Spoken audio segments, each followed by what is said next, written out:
Now, Armageddon, let's have a look at it. It's quite clear in passages of the Bible such as Daniel chapter 11, Ezekiel chapter 38, and Zechariah chapter 14. But let's look at it just very briefly. Israel will be invaded. They will be invaded by Russia and a large number of nations that come with Russia through Turkey.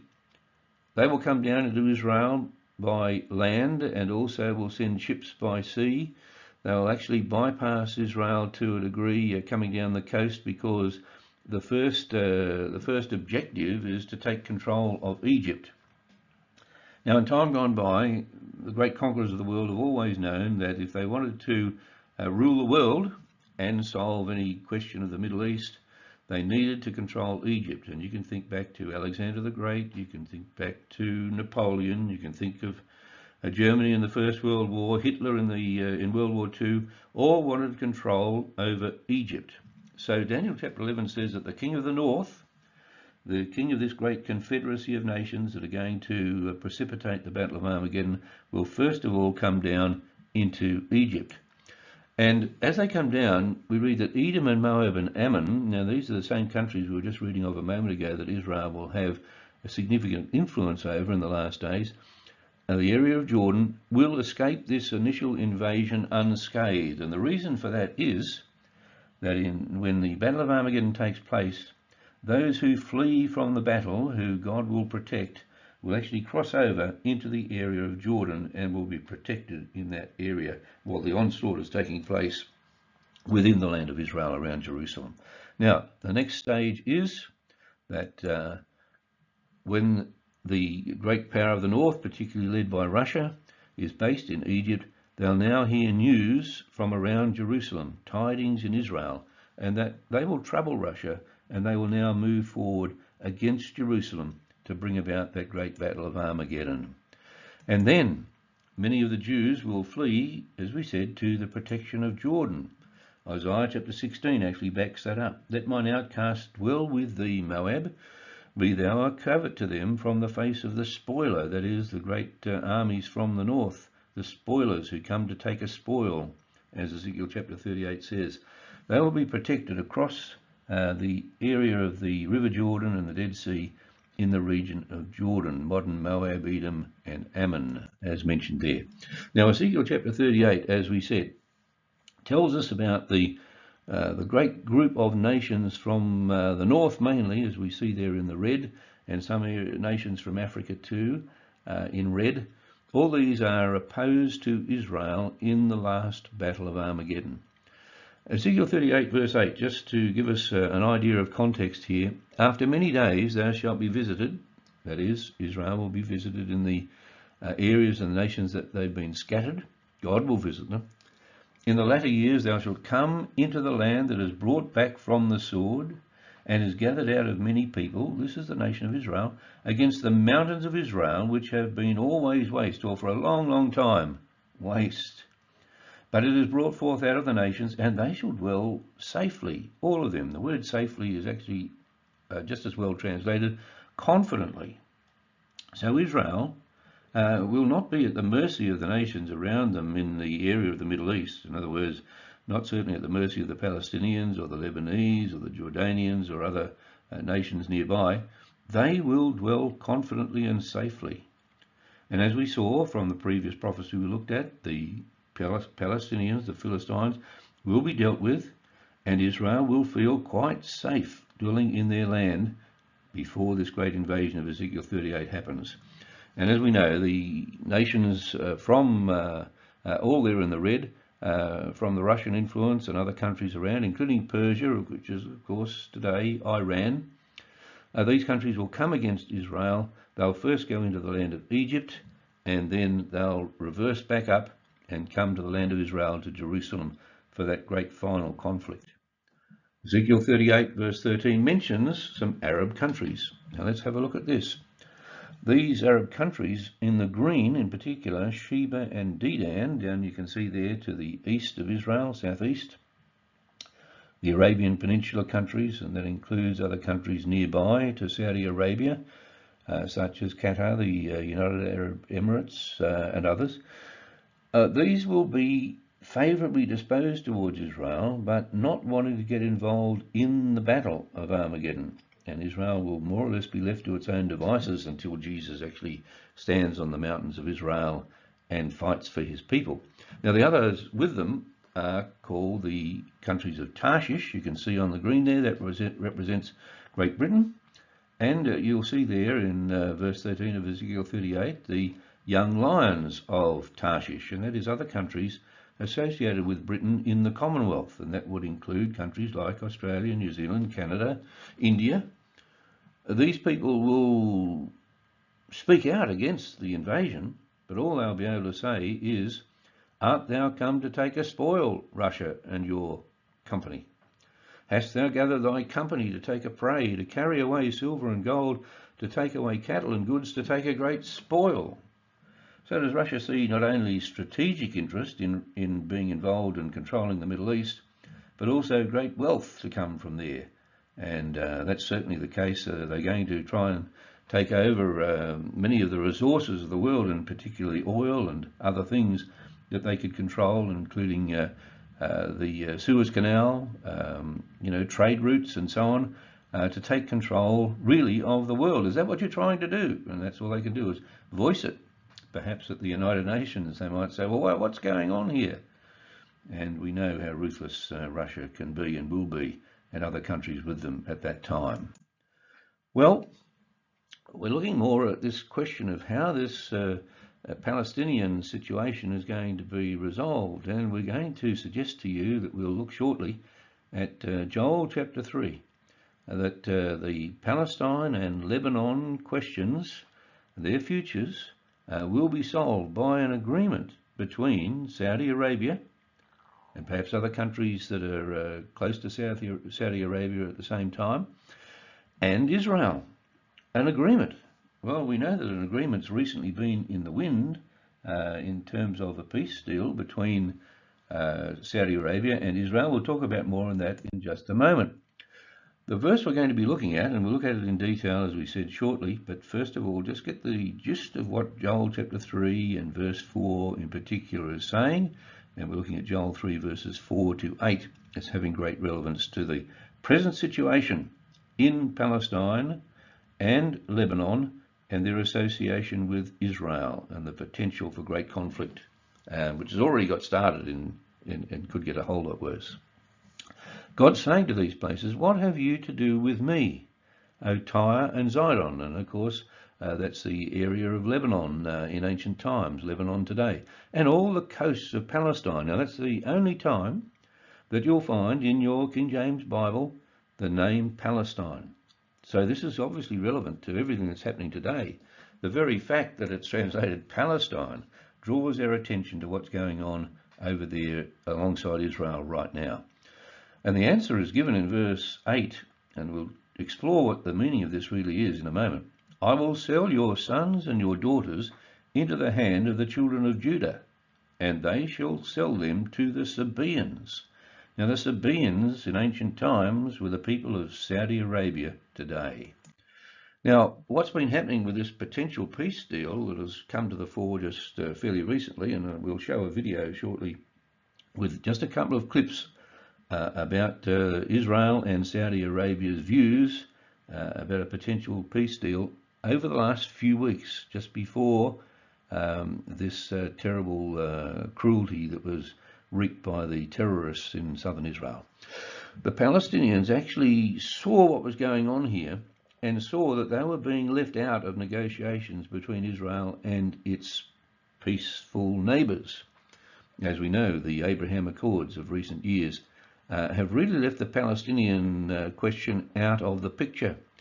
And the Palestinians now seeing Saudi Arabia likely to do a deal with Israel and not necessarily solving the Palestinian question before they finish that deal, they fear that they were being marginalised and they were going to be left behind. So they felt that it was high time to prove that they were still relevant to what happens in the Middle East. But what the terrorists, of course, have shown is that they're not so much relevant as just absolutely cruel and savage people. Well, here's our video.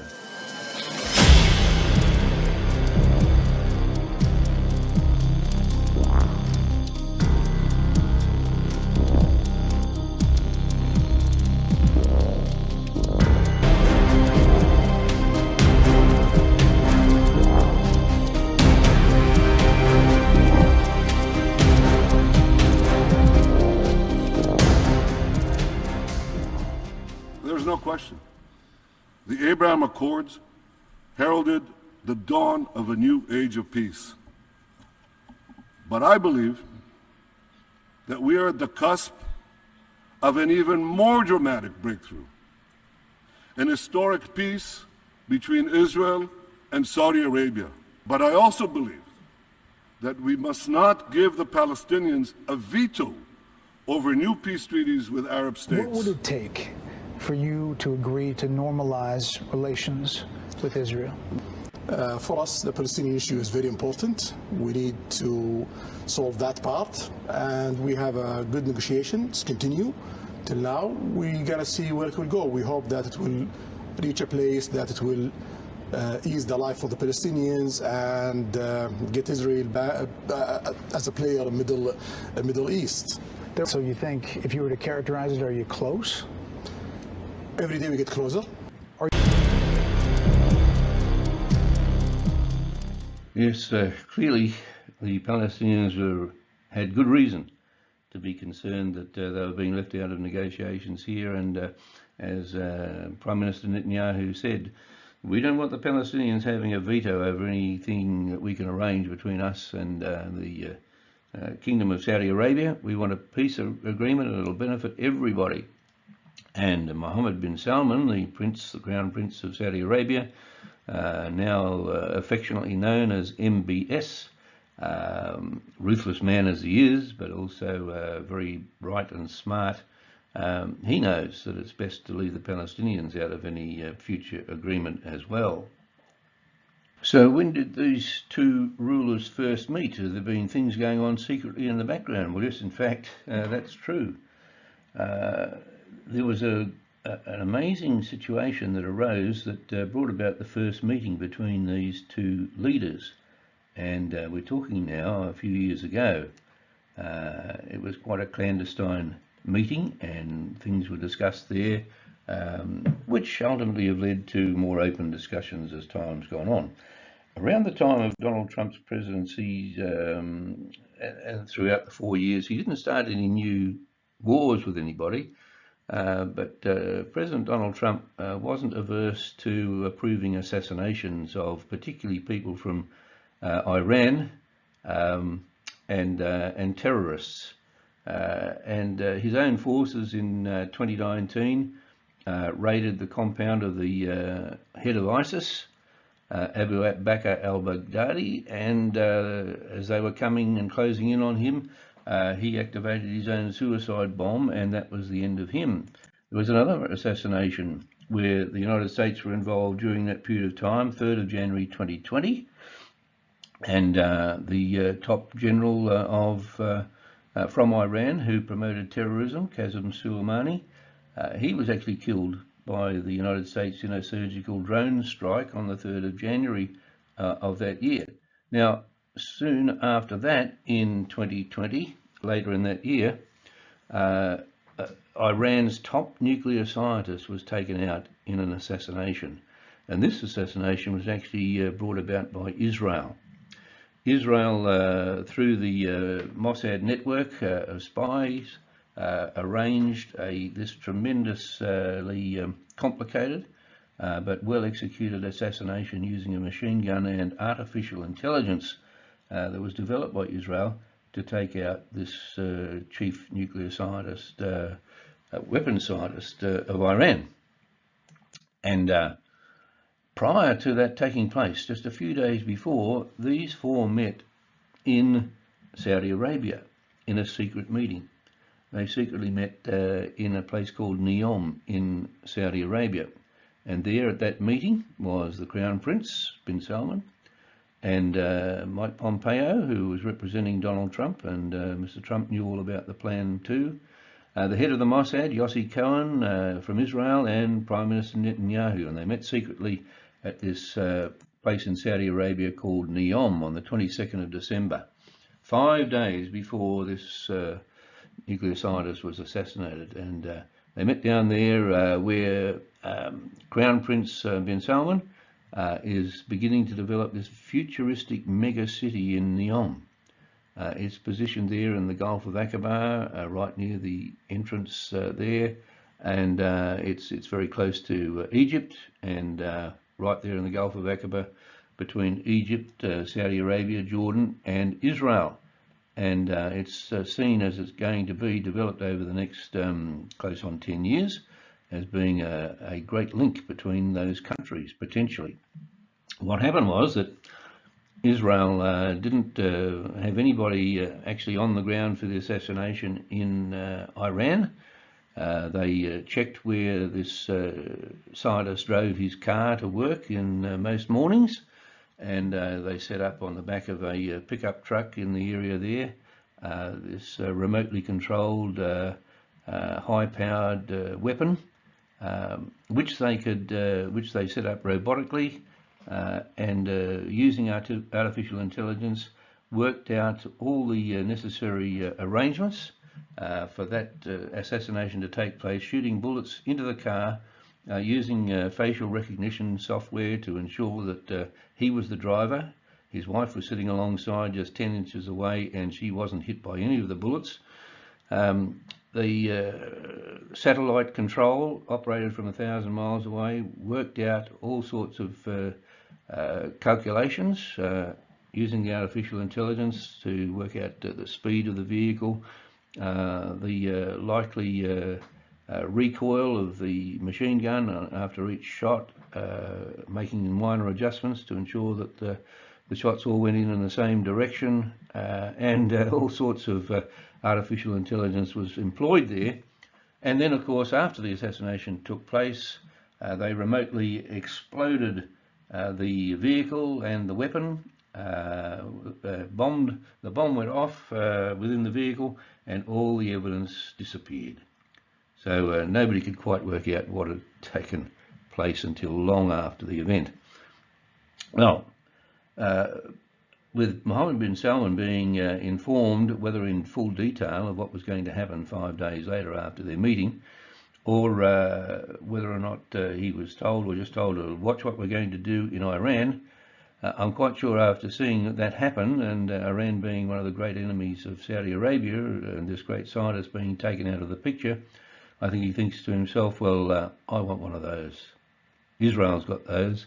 I'm very happy. I want to share them to share their artificial intelligence in many ways with me, and that would motivate him a long way towards wanting to make a deal with Israel. But there are many other reasons why he would want to make a deal with Israel too. Part of it is this development of Neom, a fantastic new city, costing at least $500 billion to put together in this region, which has been largely unoccupied in Saudi Arabia. Estimates now are taking it out much more than $500 billion. First stage is projected to open in 2025. Well, they're on the way. Construction is certainly taking place there now. Full completion by 2030. And the central city is going to be called the Line. Now, that you can see the red line on the map there under the name Neom. That's actually the extent of the city that's going to be built, 170 kilometres long, but only 200 metres wide. And the reason being that there'll be no cars, no roads, a rail link running right the way through, and everybody living 100 metres one side or the other of that city, with all the facilities at their disposal, and no need for cars. Perhaps there'll be some flying taxis, they say, no carbon emissions, and accommodating up to 9 million people. That picture there is on the Neom website. It's not going to look perhaps quite like that. You can see the little dots there are the flying taxis. All sorts of things could come from this. It's going to be the most modern city in the world, new future, the Prince is calling it. And the question is, in 20 years' time, they estimate to have about 9 million people. Where are those people going to come from? Saudi Arabia's present population is only 36 million, so that's a quarter of their population. Given a little bit of growth, almost a quarter of their population. Where will they come from? Well, there's a suggestion that they may well come from amongst the Arabs who are currently refugees here and there, and possibly the Palestinians. Who can tell? But we're going to look at the Bible just to give us more of an idea of what this is all about. So what's the benefits of a deal with Saudi Arabia, and what relevance has it got to do with what's happening in Palestine at the moment? Well, there'll be more US support guaranteed for Israel. If this deal is done, of course, President Biden wants to have this peace deal worked out before he ends his presidency. Whether that will happen or not, in that space of time, it's hard to tell at the moment. But for Israel, what do they gain from it? Regional security cooperation, defence, in other words, a buffer against the threat from Iran, with Saudi Arabia more on side, with America more on side as a result of doing this peace deal.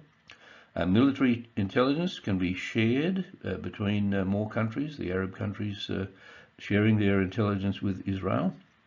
Israel will sell lots of technology to Arab countries. Air and shipping and rail links, we'll talk about that more in just a moment. The economic benefits for the whole region cooperating together, and assistance in solving the Palestinian question. And as you saw, MBS, Mohammed bin Salman, he thought, before the blow-up with the Palestinian invasion, Hamas invading the southern areas of Israel, before that, things looked pretty good. There were lots of things being worked out, and so far as bin Salman was concerned, as long as, not necessarily there was a Palestinian state, but as long as the Palestinians had their life eased, that would be sufficient for Saudi Arabia to go ahead with the deal.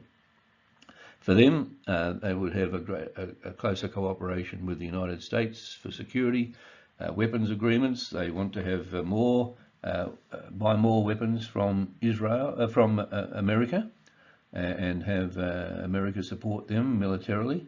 And also between the US and Israel, who are very advanced in nuclear technology as well, civil and possibly military nuclear technology shared with Saudi Arabia, because Saudi Arabia has said in that interview with MBS, he said if Iran gets a nuclear weapon, we've got to have one too, and where will they get their technology from for that? Now Israel too, water desalination technology is fantastic, best in the world, and if Saudi Arabia want to open up the deserts, they don't have a river running through Saudi Arabia anywhere.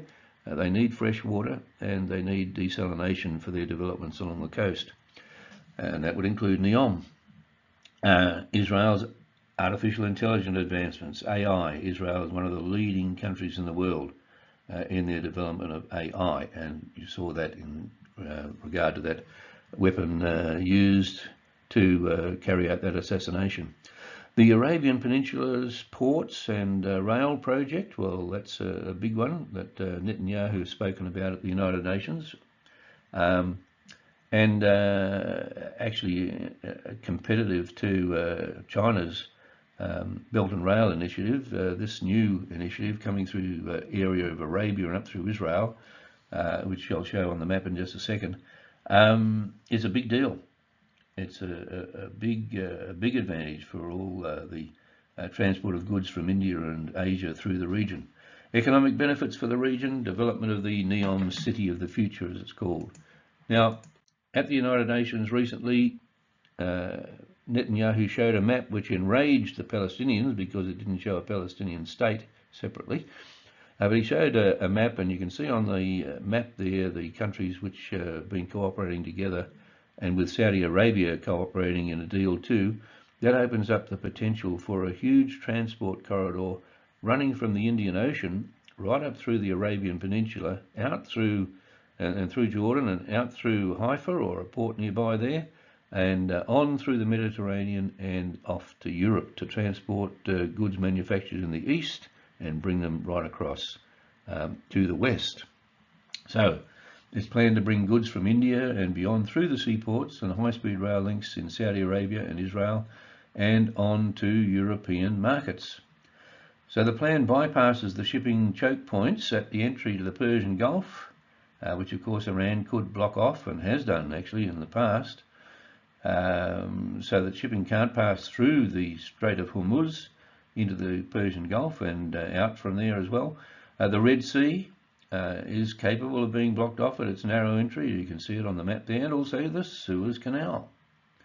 So this is regarded by both Prime Minister Netanyahu and MBS of Saudi Arabia as a new path to prosperity for all of the Middle East. Wow. Now, when we come to this Operation Al-Aqsa flood, is it going to succeed or won't it? The foundation has been laid to the Dome of the Rock in 688 AD, and from that time no Jews were going to be allowed to worship anywhere near that area, their sacred Temple Mount. The Arabs took it over completely. That's the area where Solomon's temple was, and from 688 AD, when the foundation was laid, the construction commenced. That building became known as the abomination that maketh desolate.